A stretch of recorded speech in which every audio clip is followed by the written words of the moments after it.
Well, hello, Life West community and all of our alumni and friends. Welcome to our Leadership Line video chat. And today I have a good friend of mine, Dr. Claudia Anrig. Hi, Claudia. Hi, Ron. Hello. How's everything in Fresno? Absolutely. It's good? Good. Good. Everything's great here. Good. So most people don't know this, or maybe there's probably a handful that do. You're like, oh, I just lost you there. Like Carol Ball and Joe Hall and people like that. Yeah. Claudia and I go back over 40 years now, right? When Claudia started school originally at the original Pacific States Chiropractic College, and that was turned into Life West. And when Life West took over Pacific States, there wasn't accreditation at that time, right? So you guys, all the class was able to start. You were the first class were able to come over to Life College back in Marietta, Georgia, to get some credit, to graduate from an accredited college, right? And so I remember meeting you when you came there. We became friends, and then you graduated from there. But actually, you have a Life West degree, right? Well, I have a life degree, but I really went. I mean, I feel like a Life Wester because of my years of Pacific States becoming Life West. So yeah, my heart is here in California as well. So of course, but you don't have a you not have a Life West. They didn't do a dual. No, they did not. I think there just was so much going on getting accreditation. They probably never thought about it. So yeah, probably. Well, listen, I'm going to talk to the president of Life West. There's a current president of Life West. I'm going to talk to this person, and I'm going to find out if we can round that class up and get them all a degree from Life West. We would be honored. Yeah, we would be so honored, Ron. Well, I'll look into that, I promise. But listen, let's jump into it, because you know what? We have about 20 minutes or so, and Claudia, you're doing phenomenal stuff. I know you've been teaching pediatrics for years. You wrote the first textbook on pediatrics, that ever came out in the chiropractic profession that I'm aware of. You've been lecturing and doing everything. I know you have a company called Generations that does mentoring for doctors, right, in their offices and doing things. And you're just doing amazing things. Let's talk about, right now everyone's kind of in the same position, and with this COVID issue, you are still practicing, right? Correct. Yeah. So just share with us some of the things that you see. I know how you always see the opportunities in things. So, I'm going to leave it to you. I'm going to just pass the mic, so to speak. Absolutely. Well, a few weeks ago when we saw things trending that maybe things were going to shut down or people were going to maybe go in a little bit of fear or panic, one of the simplest things I did with my staff was I spent time with them, on a daily basis, explaining, what to expect and how our practice was going to be safe. So the number one thing is I took care of my staff, making sure, taking care of their needs and knowing that they were going to have a job to come to, because I couldn't live my life without my staff. They're my wing women in my practice. So staff really came first in my communication. And then the second thing I saw, Ron, was that I could see that some people would get confused with the practice. It was a practice open. And so we actually, as many of our fellow colleagues are out there, you guys email or text your patients. And so we started a protocol a few weeks ago that the night before their visit, we called to confirm your appointment is Wednesday morning at 9 a.m. And so just a simple thing like that, many of our patients go, oh, I didn't even realize you were open. Yeah. So that was a really important, important tool to have. The second thing was the third thing we did was ensure people that we were, that just in case they needed to get in. The third level that we did was we actually, starting about a week and a half ago, I told, again, sharing with my staff, because this was something they were going to do for me, is please call our patients who are not sure. They're at home now. They think they have to be, quote unquote, sheltered in, but they're now going stir crazy. So we're now at like 3-4 weeks into it. And so my staff, starting 3 days ago, started calling everybody, just letting you know, our practice is considered essential. We're open the same practice hours. If you need to come in, we weren't saying, oh, hey, come on in, it's recall time, it's perfect. Right. Should you need to come in, we're available. Yesterday morning, my staff member Denise made probably a dozen phone calls. That afternoon, 5 hours later, I had 3 patients coming in, and one of them just literally just started crying, saying, I was so glad you were open. I needed to get in, and I know you were going to tether me. I knew that you were going to give me, just be optimistic the way you are beyond the adjustment. And so I would encourage all of my fellow colleagues, call them up, and not to try to schedule them in, but just let them know you're available. And also to maybe the messages, and also if you have a friend or family member, just in case they're in a crisis, even though I don't have a relief practice, but just in case there's a crisis and they can't see somebody, we would accept them as a new patient. And so what has happened is we've had a little dip, but I'm hearing from my colleagues, we're talking not my generation's members, but other practices out there, 50 to 75% loss of your practice. Whoa. We need to be preemptive. We got to look at it as an opportunity. Be nimble. If somebody, is scared, ask them, okay, what do you need to do to feel comfortable to come in for an adjustment? Do you want to come in I'll come in early in the morning. I'll come during my lunch hour. Bring your own bed sheets, cover every piece of equipment in my office, and then take your bed sheet with you. I mean, whatever it is, look at it as an opportunity. And for those of you, you've got a little bit of downtime. Here's another thing. Do not forget the media stuff. Stop watching damn TV. Stop all the negativity. What you got to look at is look at how to reorganize your practice. Start purging the stuff, like pruning back like you're in farmland like I am. Prune things back. Get ready. And you need to be looking at by the end of April and May, you've got to have some things kind of institute in your practice, maybe something fun internally in your practice is kind of celebration Mays or celebration we're getting out, come in for your adjustment. You might even want to, depending on, again, what our state laws allow, could you have a community day that this is our thank you, we're out away from the shelter, come in for a complimentary adjustment, celebrate, bring your kids in, and you could just do a day of giving back of service, and it would uplift the energy in the practices. Some of our older patients too, Ron, that we've done is we know that our elderly, look, we're 50 years in practice because my dad started our practice. And so we have people that have been with us over 50 years. So I get my 90-year-olds wanting to stay in practice. So I went by Target, bought some blank notes, and I decided this last week and this week, we're handwriting notes. We miss you. We love you.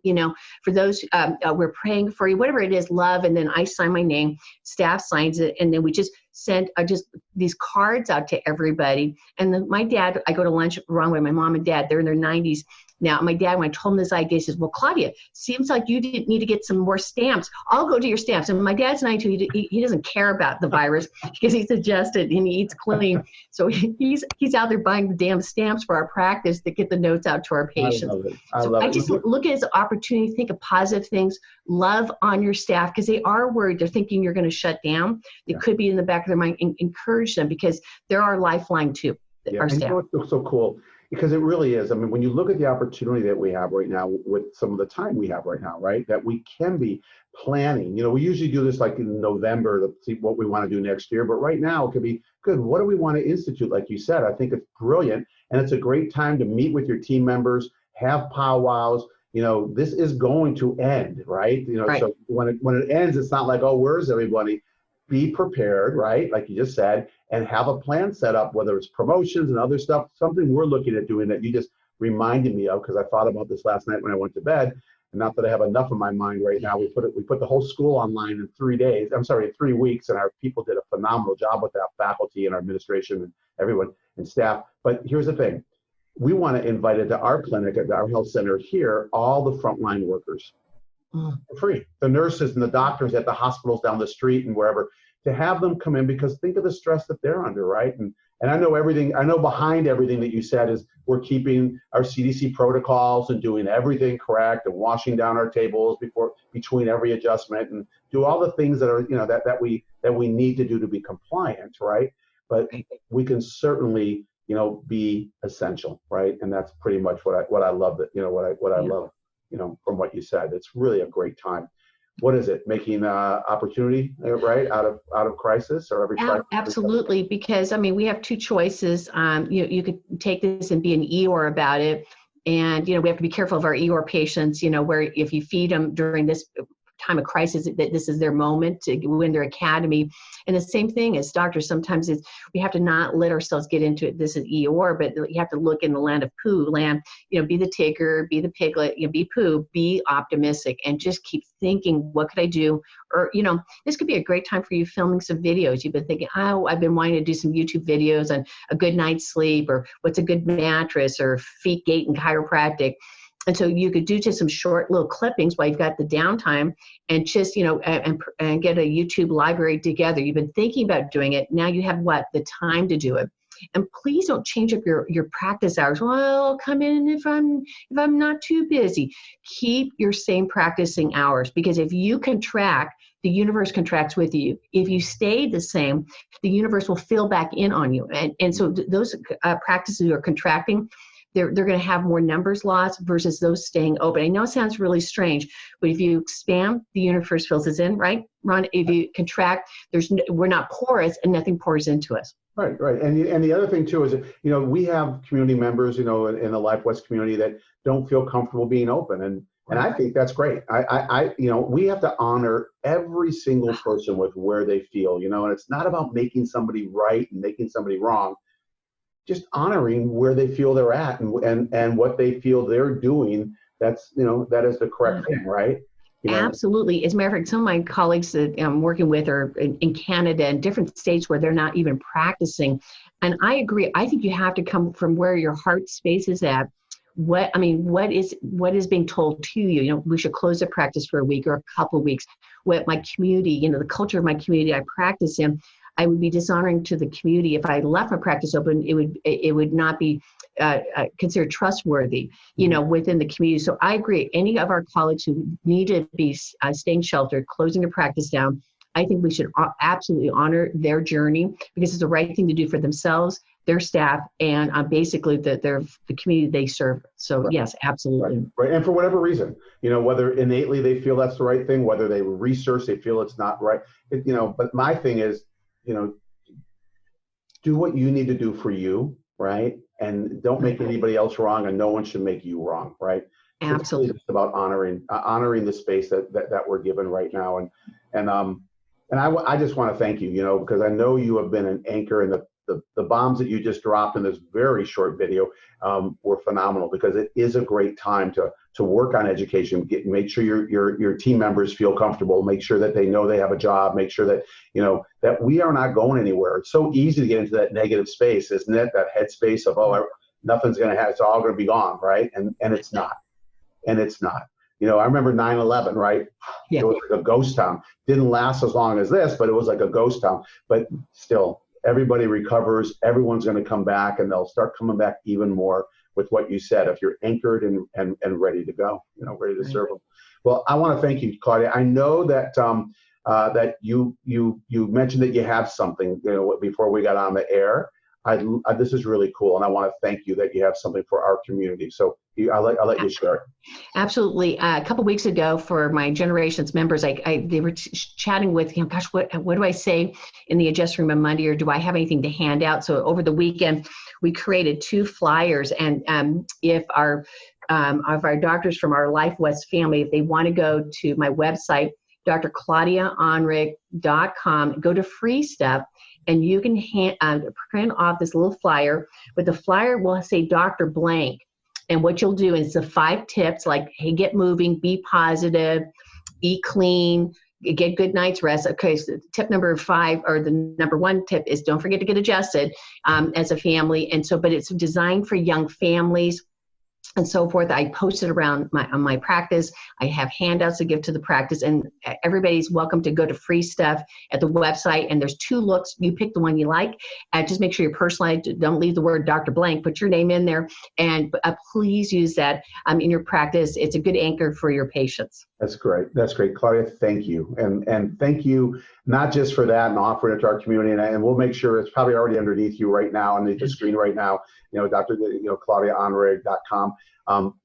Please, thank you so much. Because it's times like this that the more we give, the more we receive, and it's really great. And so I want to also just thank you for all your years of dedication. I know that you've supported chiropractic, not just Life West, but chiropractic for so many years, and have given so much. And you're going on 40 years in practice, still in practice, still teaching, still gone on the weekends, and doing all the things that, mentoring, your mentoring group, all the things that are there. So thank you for being a rock. Thank you for being a woman chiropractor and going through, from years and years and years, where it used to be 20% women, if you remember when we graduated, to where we are now, and just being so strong and so stable in what you do, and just really bringing chiropractic to the level that it deserves to be. And you're a big reason for it. So I appreciate you.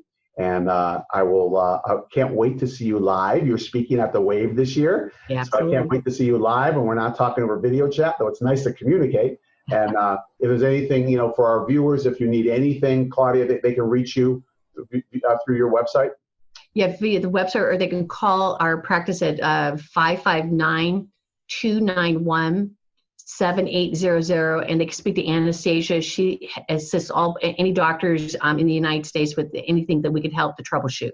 Great. Awesome. Well, thank you for that offer. Love and appreciate you. Say hi to your father. Yeah. And Ernst's been practicing. What year did he graduate? Oh, geez, I forget, but over 52 years ago. So 52 years ago. It's just so awesome. So anyways, and to your brother and sister, everyone, just give them our love. We appreciate you, and our community. Thank you for staying with us. Thank you for listening today, and we'll be bringing more people to you every week. So once again, stay strong, stay healthy, stay loving, and stay adjusted, okay? Good. Thanks so much.